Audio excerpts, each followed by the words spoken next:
শিবরাম চক্রবর্তী সম্পর্কে সাহিত্যপ্রেমী মানুষ মাত্রেই কম বেশি জানেন।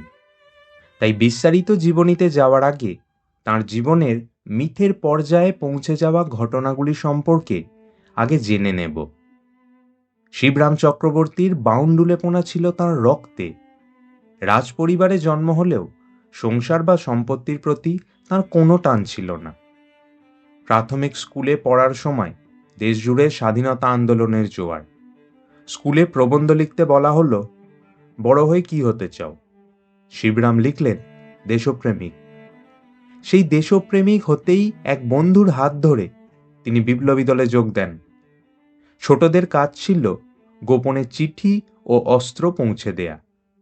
একদিন তাঁর ওপর দায়িত্ব পড়ে এক সাহেবকে গুলি করে হত্যার।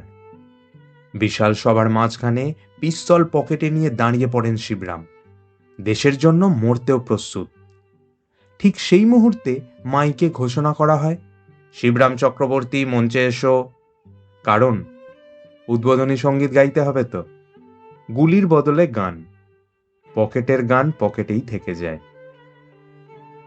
চাঁচলে একবার সভা করতে এলেন দেশবন্ধু চিত্তরঞ্জন দাস।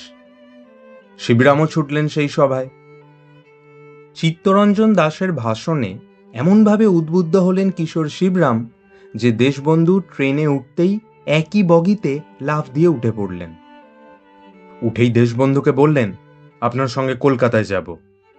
দেশবন্ধু জিজ্ঞেস করলেন, কি করবে? শিবরাম উত্তর দিলেন, দেশ সেবা। কলকাতায় এসে স্বদেশী ছেলেদের মেশে থাকা, চরকা কাটা, পড়াশোনা সব ব্যবস্থা করে দিলেন দেশবন্ধু। 10 টাকা দিয়ে বই খাতা কেনার নির্দেশও দিলেন। কিন্তু 2 দিনের মধ্যেই সেই টাকা সিনেমা আর চপ কাটলেটে উধাও। ফল মেস থেকে বহিষ্কার। আবার শুরু শিবরামের ভবঘুরে জীবন। স্বদেশী আন্দোলন করে বহুদিন ধরে জেলে যাওয়ার ইচ্ছা থাকলেও রোগা পাতলা চেহারা বলে পুলিশ তাঁকে বিশেষ পাত্তা দিত না। একদিন অবশ্য নিজেই ধরা দিয়ে জেলে গেলেন। জেলেই অবাক হয়ে দেখলেন গ্রামের কিশোরী প্রেমিকা রিনিও সেখানে। জেলের মধ্যেই পুনর্মিলন। কিন্তু সুখ দীর্ঘস্থায়ী নয়।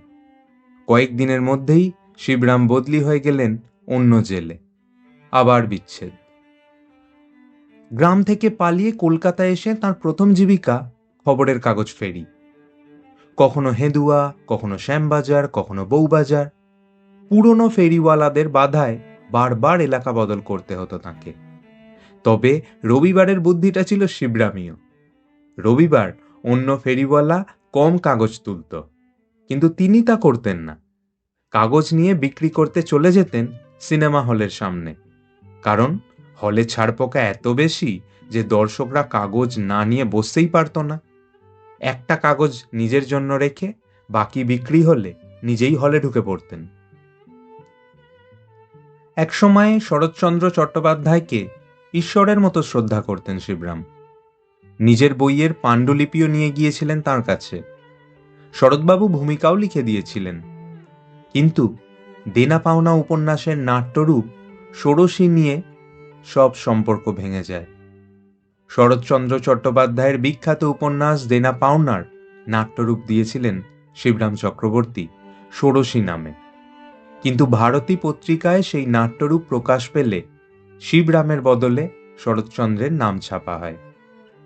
পত্রিকার সম্পাদক ভেবেছিলেন অচেনা শিবরামের বদলে শরৎচন্দ্রের নাম ছাপা হলে পত্রিকার বিক্রি বেশি হবে।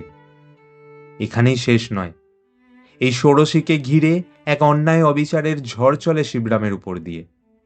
এই নাট্যরূপ তিনি শিশির কুমার ভাদুড়ির হাতে দিয়ে আসেন এবং শিশির ভাদুড়ির এই নাটক পছন্দ হওয়ায় নাট্যনিকেতন মঞ্চে তিনি এর অভিনয়ও করেন। কিন্তু নাট্যরূপদাতা হিসেবে শিবরাম যেদিন তাঁর প্রাপ্য টাকা নিতে আসেন, তার কিছু আগেই টিকিট বিক্রির সব টাকা শরৎচন্দ্র তুলে নিয়ে চলে যান। এই ঘটনায় অত্যন্ত ব্যথিত এবং অর্থকষ্টে ভোগা শিবরামকে শিশির কুমার ভাদুড়ি সেই দিন তার নিজের সঞ্চিত মাত্র 120 টাকার একটি সেলফ চেক কেটে দেন। এই আঘাত শিবরাম জীবনের শেষ দিন পর্যন্ত ভুলতে পারেননি।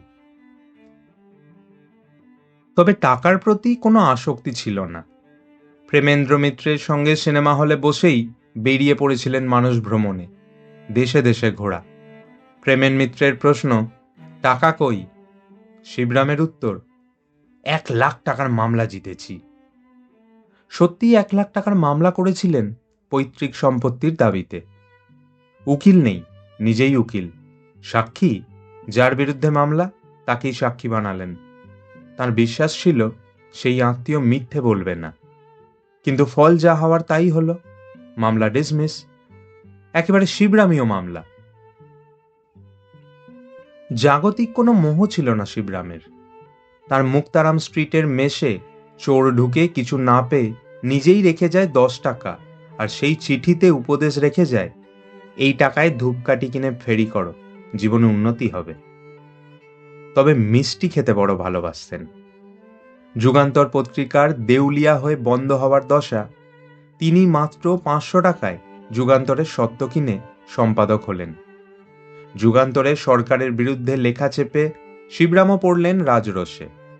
একদিন দপ্তরের কাজ সেরে ফেরার পথে খবর পেলেন পুলিশ এসেছে। তিনি সোজা ঢুকে পড়লেন সামনের মিষ্টির দোকানে। যদি জেল হয় তাহলে কতদিন মিষ্টি খাওয়া হবে না সেই ভেবে। তাই 20টা রাজভোগ পেটস্থ করলেন পটাপট। তারপর পকেটে হাত দিয়ে দেখেন টাকা নেই। দোকানের মালিক সঙ্গে লোক দিয়ে দিলেন যে শিবরামের সঙ্গে ওর মেশ পর্যন্ত গিয়ে টাকা নিয়ে আসবে। বাড়িতে ঢোকার মুখেই গ্রেপ্তার হলেন শিবরাম। জেল থেকে ফিরে শিবরাম কিছু পয়সা জুটিয়ে আগে মিষ্টির দোকানদারের ধারের টাকা মেটাতে গেলেন। কিন্তু ঢুকতেই দোকানের মালিক হাতজোড় করে উঠে দাঁড়ালেন, দয়া করে বোমা মারবেন না, যা টাকা লাগবে বলুন দিয়ে দিচ্ছি। আসলে ততদিনে স্বদেশী নামে বিখ্যাত হয়ে উঠেছে শিবরাম। জেলে যাওয়া মানেই সন্ত্রাসবাদী। আরে কি মুশকিল, আমি এসেছি আপনার ধার মেটাতে। শিবরামের কাছে সব শুনে স্বস্তির নিঃশ্বাস ফেললেন দোকানদার। টাকা তো নিলেনই না, উপরন্তু একজন মানুষ একেবারে 20টা রাজভোগ খেতে পারেন শুনে আবার 20টা রাজভোগ শিবরামকে খাইয়ে নিজের চোখ আর কানকে বিশ্বাস করালেন, এবং আরো 20টা হাঁড়িতে ভরে দিয়ে বললেন, বাড়িতে খাবেন আর দোকানে যখন খুশি এসে খেয়ে যাবেন, পয়সা লাগবে না। না, আর ওই দোকানের ধারে কাছে যাননি শিবরাম। ধারের ধার বেশি না ধরাই ভালো, এই ছিল শিবরামীয় যুক্তি। ছোটদের জন্য লিখতেন। নিজের মনও ছিল শিশুর মতো, কখনো কারো নিন্দা করেননি। নির্দ্বিধায় ফুটপাথে শুয়ে পড়তেন আকাশ দেখবেন বলে। শিবরামের ভাষায় তার ফার্স্ট ক্লাস জীবনের সংক্ষিপ্ত কাহিনী শুনুন এই ভিডিওতে। বাংলা হাস্যরসাত্মক সাহিত্যের জগতে শিবরাম চক্রবর্তী এক অবিস্মরণীয় নাম। শব্দের নানা কারিকুরিতে উৎকৃষ্ট ফান সৃষ্টি তাঁর রচনার অন্যতম বৈশিষ্ট্য। সাহিত্য সৃষ্টির পাশাপাশি তার ব্যক্তি জীবনও ছিল ব্যতিক্রমী ও বিস্ময়কর। এতক্ষণ তো কিছু ঘটনা শুনলেন। সাধারণভাবে তিনি শিশু কিশোর সাহিত্যের লেখক হিসাবে বেশি পরিচিত হলেও বাস্তবে শিবরাম চক্রবর্তী বহু গভীর ও তথাকথিত সিরিয়াস রচনারও স্রষ্টা। শিবরাম চক্রবর্তীর লেখা বিখ্যাত ছোট গল্প দেবতার জন্ম এক কালজয়ী সৃষ্টি। এছাড়াও তাঁর উপন্যাস বাড়ি থেকে পালিয়ে অবলম্বনে চলচ্চিত্র নির্মাণ করেছেন বিখ্যাত পরিচালক ঋত্বিক ঘটক। ঈশ্বর পৃথিবী ভালোবাসা এবং ভালোবাসা পৃথিবী ঈশ্বর নামে তাঁর 2 খণ্ডের আত্মজীবনী বাংলা সাহিত্যের সম্পদ। ব্যক্তি জীবনে শিবরাম চক্রবর্তী ছিলেন সম্পূর্ণ নিয়ম ভাঙা মানুষ। কখনো দেশবন্ধু চিত্তরঞ্জন দাশের সঙ্গে স্বদেশী করতে গিয়ে কারাবরণ করেছেন, আবার কখনো নেতাজি সুভাষচন্দ্র বসুর সুপারিশে চাকরি পেয়েও তাঁর বিশৃঙ্খল জীবনযাপনের কারণে সেই চাকরি হারিয়েছেন। কখনো যুগান্তর পত্রিকার স্বত্ব কিনে নিয়েছেন, আবার কখনো সিনেমা হলের সামনে দাঁড়িয়ে কাগজ বিক্রি করেছেন। জীবনের বিচিত্র অভিজ্ঞতাই ছিল তার জীবনের মূল সুর। শিবরাম চক্রবর্তীর জন্ম সম্পর্কে নির্দিষ্ট তথ্য নিয়ে গবেষকদের মধ্যে কিছু মতভেদ রয়েছে। সাধারণভাবে 1903 সালের 12ই ডিসেম্বর কলকাতার দর্জিপাড়ায় নয়নচাঁদ দত্ত লেনে শিবরাম চক্রবর্তীর জন্ম হয় বলে মনে করা হয়। তবে শিবরাম নিজেই বিভিন্ন সময় জন্মসাল নিয়ে রসিকতা করেছেন। কখনো নিজেকে কবি জসিমউদ্দিনের সমবয়সী বলেছেন, আবার কখনো নিজের বয়সের তুলনা করেছেন কলকাতায় প্রথম ট্রাম চলার দিনের সঙ্গে। তাঁর বাবা শিবপ্রসাদ চক্রবর্তী ছিলেন মালদার চাঁচল রাজবাড়ির দত্তক পুত্র। তাঁর বাবা ছিলেন একজন সংসার বিমুখ, সম্পদলোভীন এক মানুষ, যার প্রভাব শিবরামের চরিত্রেও গভীরভাবে পড়েছিল। তাঁর মা শিবরানী ছিলেন গভীরভাবে আধ্যাত্মিক। শিবরাম ছাড়াও তাঁদের আরও 2 সন্তান ছিলেন, শিবসত্য ও শিবহরি। শিবহরি অল্প বয়সেই মারা যান। খুব অল্প বয়সেই শিবরাম বাড়ি থেকে পালিয়ে কখনো পাহাড়ে, কখনো সমুদ্রের ধারে ঘুরে বেরিয়েছেন। তিনি কাউকে কিছু না জানিয়ে চলে গেলেও তার মা বিশ্বাস করতেন মা দুর্গা স্বয়ং তার সন্তানকে রক্ষা করবেন। এই বিশ্বাসই যেন শিবরামের জীবনের অনিশ্চিত পথ চলায় এক অদ্ভুত আশ্বাস হয়ে উঠেছিল। শিবরামের প্রাথমিক শিক্ষা শুরু হয় স্থানীয় রামনাথ পণ্ডিতের পাঠশালায়। পরে তিনি চাঁচলের সিদ্ধেশ্বরী ইনস্টিটিউশনে ভর্তি হন। তার বাবার নিজস্ব গ্রন্থাগারে থাকা অজস্র বই পড়ে কৈশোর থেকেই তাঁর জ্ঞান তৃষ্ণা মিটত। প্রাথমিক বিদ্যালয়ে পড়াকালীন জীবনের লক্ষ্য বিষয়ক এক প্রবন্ধে তিনি দেশপ্রেমিক হওয়ার আকাঙ্ক্ষার কথা লিখেছিলেন। কৈশোর থেকেই শিবরামের সাহিত্য চর্চা শুরু। প্রথমে কবি হিসেবেই তাঁর আত্মপ্রকাশ। 1922 সালে ভারতী পত্রিকার ফাল্গুন সংখ্যায় কোকিল ডাকে নামে তাঁর একটি কবিতা প্রকাশিত হয়। চাঁচল থেকে তারাপদ মৈত্র সম্পাদিত মুরলী পত্রিকায় তিনি নিয়মিত কবিতা লিখতেন। এই সময়ই তিনি প্যারোডি রচনায় বিশেষ দক্ষতা অর্জন করেন। রুদ্রমূর্তি ও মডারেটর স্ফূর্তি তার অন্যতম উল্লেখযোগ্য প্যারোডি কবিতা। 1923 সালে যুগান্তর পত্রিকায় রবীন্দ্রনাথের উর্বশী কবিতার প্যারোডি প্রকাশের কারণে তাঁকে 1.5 মাসের কারাদণ্ড ভোগ করতে হয়। বাংলা সাহিত্যের ইতিহাসে কবিতা প্যারোডি করে জেলে যাওয়ার ঘটনা সত্যিই বিরল। শিবরামের নিজের বর্ণনা অনুযায়ী এই সময়ই তিনি 500 টাকার বিনিময়ে যুগান্তর পত্রিকার স্বত্ব কিনে নিয়েছিলেন এবং সম্পাদক হিসেবেও দায়িত্ব পালন করেছিলেন। 1925 সালে প্রকাশিত হয় তাঁর প্রথম কবিতার বই চুম্বন। পরের বছর প্রকাশ পায় মানুষ। 1929 সালে আজ ও আগামীকাল নামে বিখ্যাত একটি প্রবন্ধ ও চাকার নিচে নামে বিখ্যাত একাঙ্ক নাটক লিখেছিলেন তিনি। 1930 সালে তাঁর লেখা যখন তারা কথা বলবে নামে দ্বিতীয় একাঙ্ক নাটক প্রকাশ পায়। শিশুদের জন্য লেখা তাঁর সরস কবিতা পৃথিবী বানানো, জন্মদিনের রিহার্সাল, জমা খরচ ইত্যাদি আজও সমান জনপ্রিয়। যুগান্তর ও আত্মশক্তি পত্রিকা সম্পাদনার সময় তিনি লেখেন জমিদারের রথ এবং ছেলে বয়সে নামে 2টি উপন্যাস। তার বহু গুরুত্বপূর্ণ প্রবন্ধ পরে মস্কো বনাম পন্ডিচেরি এবং ফানুস ফাটাই গ্রন্থে সংকলিত হয়। সাধারণ মানুষ ও সুপারম্যান, সংঘ মানেই সাংঘাতিক, বিজ্ঞানের সার্থকতা, সহজ হওয়া লেখক, হাসির গল্প হাসিল করা, শিল্পীর স্বাধীনতা ইত্যাদি শিবরামের লেখা বিখ্যাত সব সিরিয়াস প্রবন্ধ।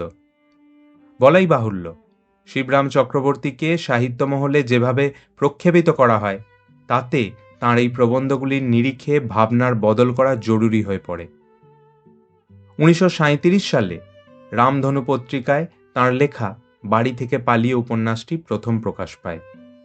এর কিছুদিন আগে মৌচাক পত্রিকার সম্পাদক সুধীরচন্দ্র সরকার শিবরামের হাতে 15 টাকা দিয়ে ছোটদের জন্য লিখতে বলেন এবং পঞ্চাননের অশ্বমেধ নামে তাঁর প্রথম শিশু কিশোর উপযোগী গল্প প্রকাশিত হয়। মৌচাক, রামধনু, রং মশাল পত্রিকায় তখন নিয়মিত লেখা বেরোচ্ছে শিবরামের। তাঁর সৃষ্ট হর্ষবর্ধন ও গোবর্ধন এই 2 চরিত্র বাংলা সাহিত্যে চিরস্মরণীয় হয়ে আছে।